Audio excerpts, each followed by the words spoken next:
Merci, cher collègue. La parole est maintenant à Monsieur Gérard Lahellec pour le groupe CRCE pour 5 minutes.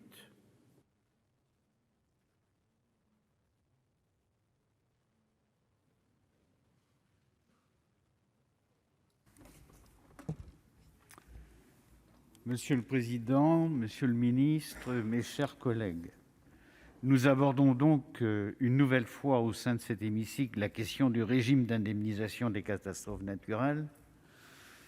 Cela a déjà été rappelé, mais le Sénat avait produit un important travail sous l'égide de notre collègue Bonnefoy.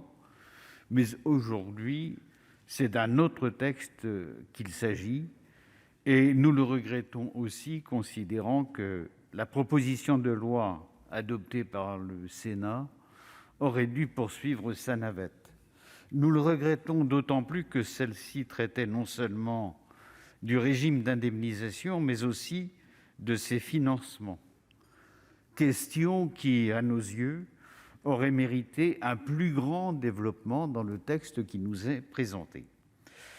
Pour autant, les dispositions sont intéressantes pour les communes, avec l'amélioration de la transparence de la procédure de reconnaissance de l'état de catastrophe naturelle, et pour les particuliers également, eu égard à l'allongement du délai de prescription pour le règlement de l'indemnité. Je formulerai toutefois quelques remarques. Tout d'abord, je veux rappeler ici qu'entre 2018 et 2019, près d'une commune sur 5 a été reconnue comme relevant du régime de catastrophe naturelle.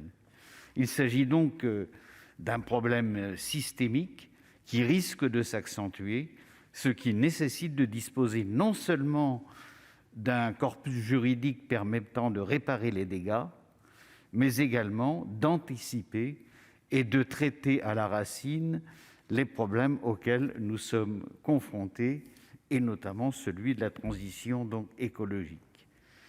D'ailleurs, les coûts qui ont été rappelés au cours de ce débat qui commence, le coût des sinistres sécheresses sont là pour l'illustrer de façon douloureuse, si j'ose dire. Par ailleurs, s'il est vrai que l'État est supposé garantir la sécurité des personnes et des biens, il est aussi vrai que ce sont les collectivités qui l'aident à s'acquitter de ses missions et non l'inverse. Nous partageons donc l'idée de renforcer l'accompagnement des élus locaux dans la mise en œuvre de l'état de catastrophe naturelle. La possibilité d'un référent départemental est de ce point de vue bienvenue, mais encore faut-il que nous disposions des moyens et de tous les éclaircissements nécessaires quant aux missions qui seront accomplies par ceux-ci. Enfin, troisième observation, de la même manière, nous sommes satisfaits de la création d'une nouvelle commission chargée de rendre un avis sur la pertinence des critères retenus pour déterminer la reconnaissance de l'état de catastrophe naturelle. C'est l'article 7, si mes souvenirs sont exacts.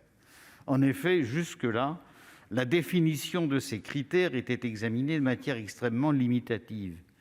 Il faut ainsi rappeler qu'entre 2012 et 2016, 65% des demandes communales de reconnaissance de l'état de catastrophe naturelle en matière de sécheresse ont été déboutées.